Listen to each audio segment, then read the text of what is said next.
Hello everyone, welcome to Teachers Vision. आज हम इस वीडियो के अंदर देखेंगे इंडिया के कॉन्स्टिट्यूशन के अंदर जो मेंशन है शेड्यूल, उनके बारे में कितने शेड्यूल हैं और किस तरीके से ये कौन से मैटर से बेसिकली ये डील कर रही है। ठीक है, तो सबसे पहले हम समझते हैं जो शेड्यूल के बारे में। तो पहले तो अगर आपके पास जो ट्रिक है, अगर आपको ये ट्रिक याद रहती है तो आप टोटल जो हमारी जो शेड्यूल है 12 उनके बारे में समझ सकते हो। तो जो ट्रिक है हमारे पास वो है टीयर्स ऑफ ओल्ड पीएम। ठीक है, तो जो टीयर्स ऑफ ओल्ड पीएम ये ट्रिक है। अगर आपको ये ट्रिक याद है तो आप 12 के 12 जो शेड्यूल है उनके बारे में याद रख सकते हो। तो टोटल जो शेड्यूल है इंडियन कॉन्स्टिट्यूशन के तो टोटल जो शेड्यूल है वो कितनी है? 12। तो इनके बारे में अभी समझते हम कि जैसे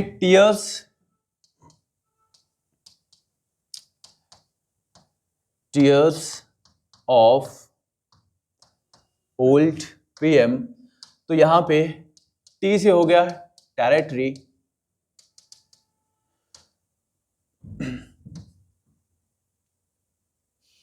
ठीक है। ई से हो गया यहां पे इमोलमेंट्स। इमोलमेंट्स का मतलब हो गया जो सैलरीज वगैरह बेसिकली यहां पे अलाउंसेस जो मिलते हैं। ए से हो गया यहां पे अफर्मेशन। आर से हो गया राज्यसभा। एस से हो गया scheduled area.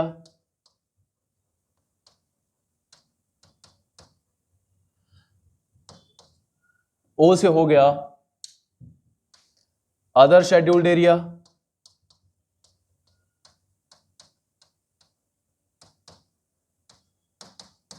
Other scheduled area. F से हो गया फेडरल प्रोविजन।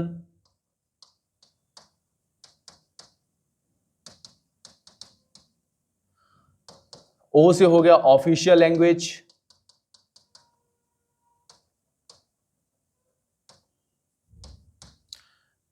एल से हो गया लैंड रिफॉर्म्स।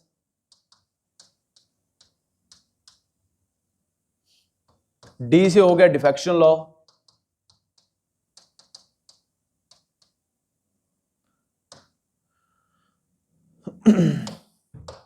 और पीएम, ये हमारे पास बचता है पीएम,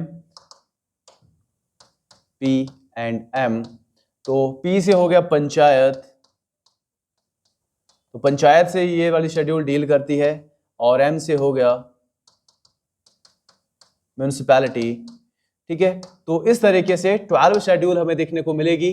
तो फर्स्ट शेड्यूल के अंदर मेंशन है टेरिटरी के बारे में, सेकंड शेड्यूल के बारे में अमेंडमेंट्स, थर्ड शेड्यूल में अफर्मेशन, फोर्थ के अंदर राज्यसभा, फिफ्थ के अंदर शेड्यूल्ड एरिया, सिक्स्थ के अंदर अदर शेड्यूल्ड एरिया, सेवन में फेडरल प्रोविजन, एट्थ में है ऑफिशियल लैंग्वेज, नाइन्थ में है लैंड रिफॉर्म, 10th में है डिफेक्शन लॉ, 11th में है पंचायत एंड 12 में हमें देखने को मिलेगा म्यूनिसिपैलिटीज। तो इस तरीके से अगर ये ट्रिक हमें याद रहती है तो हमारी जो टोटल जो शेड्यूल हमें देखने को मिलती है वो है 12। तो 12 के 12 जो शेड्यूल है हमें याद यहां से रह सकती है। तो यहाँ पे अमेंडमेंट्स जो कि जब हम बात करते हैं तो सैलरी और अलाउंसेस की बात करते हैं, उसके बाद अफर्मेशन की बात करते हैं। तो यहाँ पे ओथ की बात की जाती है, जो पार्लियामेंट के जो मेंबर है बेसिकली उनको ओथ किस तरीके से दिलवाई जाती है, क्या प्रोविजन बेसिकली देखने को मिलते हैं। राज्यसभा का मेंशन है फोर्थ शेड्यूल के अंदर, फिफ्थ के अंदर है शेड्यूल्ड एरिया और सिक्स्थ के अंदर है अदर शेड्यूल्ड एरिया। तो अदर शेड्यूल्ड एरिया ये कहां पे बेसिकली इंप्लीमेंट होता है? तो ये 4 स्टेट हैं। कौन से वाले हैं? ममता, मतलब यहां पे मेघालय एक स्टेट है, मेघालय। दूसरा यहां पे मिजोरम देखने को मिलेगा। टी से हो गया त्रिपुरा और ए से हो गया यहां पे असम। तो ये 4 स्टेट हैं जहां पे बेसिकली ऑटोनोमस डिस्ट्रिक्ट काउंसिल बनाई जाती है।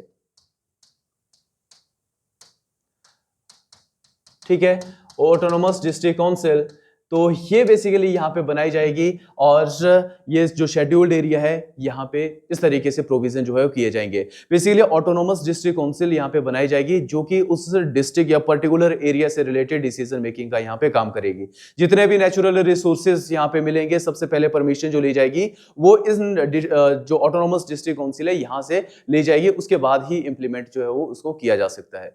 ठीक है, तो जैसे रिसेंटली अभी लद्दाख में भी बेसिकली डिमांड उठी थी कि भाई हमें भी 6th शेड्यूल के अंदर जो प्रोविजन है या 6th शेड्यूल का पार्ट यहाँ पे बना दिया जाए। तो बेसिकली उनकी डिमांड ये थी कि लद्दाख के अंदर भी इस तरीके की एक ऑटोनोमस डिस्ट्रिक्ट काउंसिल जो है वो फॉर्म की जाए। तो ये याद रखना है। उसके बाद अगर हम यहाँ पे देखें कि जो फेडरल प्रोविजन है, तो फेडरल प्रोविजन के अंदर हमें 3 लिस्ट देखने को मिलती है। तो 3 लिस्ट के अंदर जो पहली लिस्ट है वो है यूनियन लिस्ट,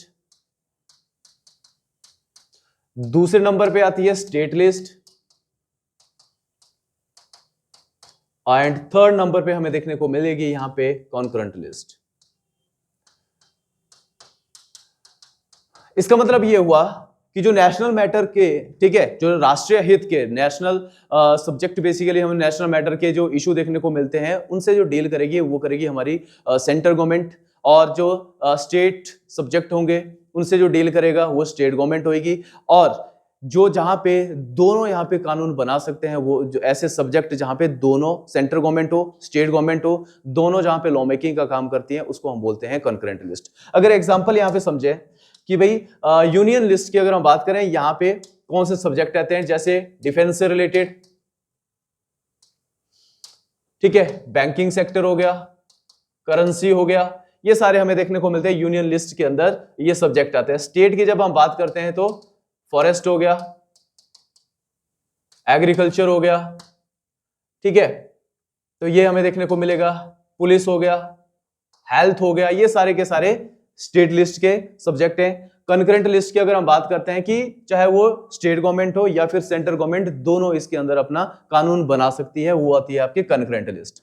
तो कॉन्करेंट लिस्ट के अंदर हमें देखने को मिलता है जैसे फॉरेस्ट, एजुकेशन, इलेक्ट्रिसिटी, ये कॉन्करेंट लिस्ट के सब्जेक्ट हमें देखने को मिलते हैं। ठीक है, तो अलग अलग तरीके से यूनियन लिस्ट के अंदर स्टेट लिस्ट या फिर कॉन्करेंट लिस्ट है, इनके अंदर जो सब्जेक्ट मैटर है बेसिकली वो समय समय के अंदर चेंज यहां पे होते रहते हैं।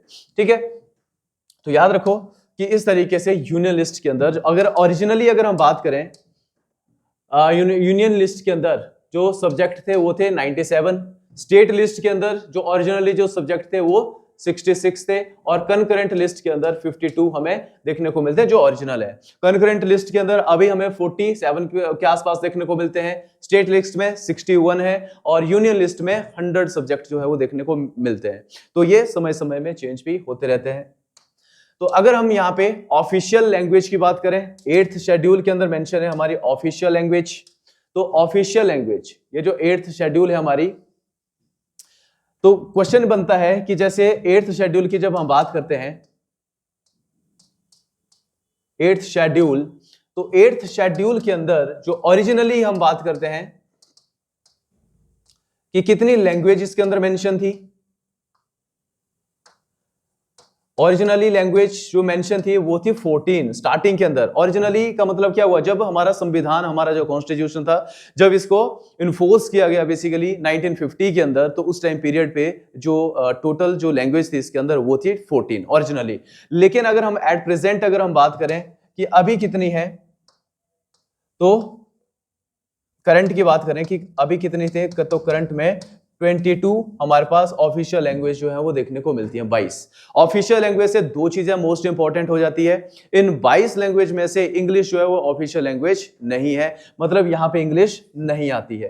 ठीक है, उसके बाद जैसे एक कंफ्यूजन होता है नेपाली लैंग्वेज को लेके कि क्या नेपाली लैंग्वेज यहाँ पे जो हमारे जो कॉन्स्टिट्यूशन है उसकी 8th शेड्यूल के अंदर मेंशन है या नहीं है, तो बिल्कुल नेपाली लैंग्वेज जो है वो मेंशन है, 8th शेड्यूल का पार्ट देखने को मिलेगी। तो लैंड रिफॉर्म की बात करते हैं, जो नेक्स्ट जो शेड्यूल है हमारे पास 9th शेड्यूल की अगर हम बात करें, 9th शेड्यूल, तो बेसिकली इसको ओरिजिनली जब हम बात करते हैं हमारे संविधान के अंदर, हमारे कॉन्स्टिट्यूशन के अंदर जब स्टार्टिंग के अंदर 8 शेड्यूल देखने को मिलती है, और अभी जब हम करंटली बात करते हैं तो 12 शेड्यूल है। लेकिन जो 9th शेड्यूल है ये कब इसको ऐड किया गया, तो 9th शेड्यूल बेसिकली ऐड की जाती है फर्स्ट जो कॉन्स्टिट्यूशनल अमेंडमेंट होता है,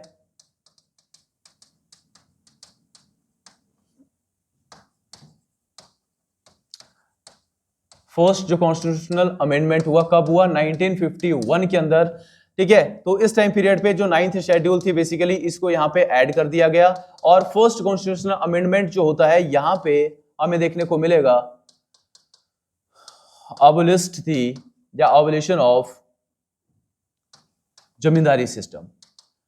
जमींदारी सिस्टम चल रहा है पहले से, इसको यहां पे खत्म कर दिया गया। इसका मतलब है कि जब हम बात करते हैं रेवेन्यू सेटलमेंट की इंडिया के अंदर, तो 3 तरीके का रेवेन्यू सेटलमेंट था, जमींदारी सिस्टम, रैयतवाड़ी सिस्टम और महालवाड़ी सिस्टम। तो जो जमींदारी सिस्टम था इसका मतलब यह हुआ कि गवर्नमेंट और फार्मर, इनके बीच में जो मीडिएटर का जो काम कर रहे थे वो थे जमींदार। तो जमींदारी जो सिस्टम है जिसको परमानेंट सेटलमेंट भी बोला जाता है, इसको खत्म कर दिया गया था, जो पहला कॉन्स्टिट्यूशनल अमेंडमेंट होता है। और 9th शेड्यूल को भी यहां पे ऐड कर लिया जाएगा। 10th शेड्यूल की जब हम बात करते हैं कि 10th शेड्यूल के अंदर क्या है, तो डिफेक्शन लॉ, मतलब यहां पे हमें देखने को मिलेगा एंटी डिफेक्शन लॉ इसको बोला जाता है। अब इसके अंदर ये ऐड कब किया गया, तो 52nd जो कॉन्स्टिट्यूशनल अमेंडमेंट होता है कब हुआ, 1985 के अंदर।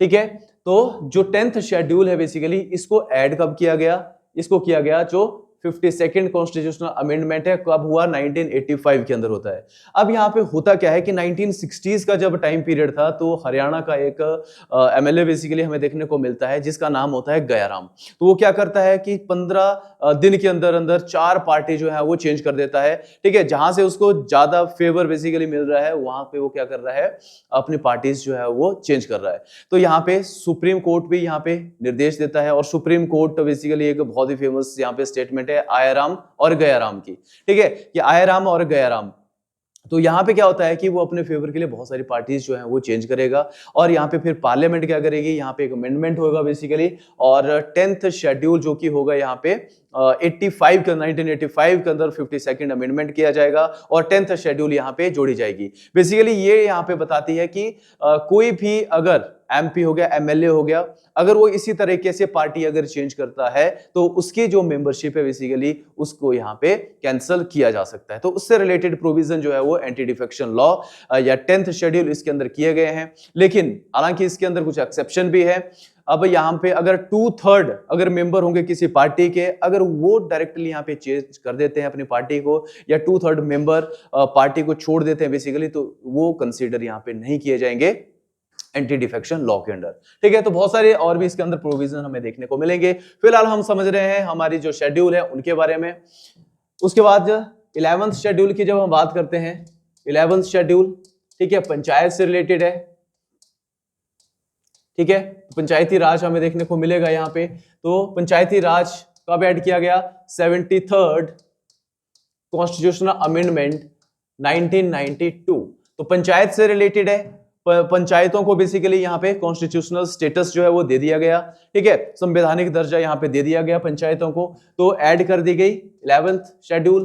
12th शेड्यूल के अंदर हमें देखने को मिलेगा म्युनिसिपल कॉर्पोरेशन। तो म्युनिसिपल कॉर्पोरेशन, तो ये बेसिकली कब, 74th कॉन्स्टिट्यूशनल अमेंडमेंट कब हुआ, 1992 के अंदर। तो इस तरीके से म्युनिसिपल कॉर्पोरेशन बेसिकली जो कि शहरों में होते हैं, तो उनको भी यहाँ पे कॉन्स्टिट्यूशनल स्टेटस जो है वो दे दिया गया। ठीक है, तो पंचायती राज हालांकि अपने में ही एक बहुत बड़ा जो है वो टॉपिक है, म्युनिसिपैलिटीज ये भी अपने में एक बहुत बड़ा टॉपिक है। तो फिलहाल हमने यहाँ पे समझा कि 12 जो हमारे पास जो संविधान के अंदर, हमारे जो कॉन्स्टिट्यूशन के अंदर जो मेंशन है 12 शेड्यूल, तो उनके बारे में हमें पता होना चाहिए। तो बस आपने एक ट्रिक इस पे से याद रखनी है, टीयर्स ऑफ ओल्ड पीएम। तो 12 के 12 जो हमारे पास जो शेड्यूल है, ऑल 12 शेड्यूल, इनको हम अच्छे तरीके से रिमेंबर जो है वो कर सकते हैं। ठीक है, तो इसी तरीके से और भी हम यहाँ पे अपने जो लेक्चर है बेसिकली इनको आगे कंटिन्यू करेंगे। ठीक है, जय हिंद।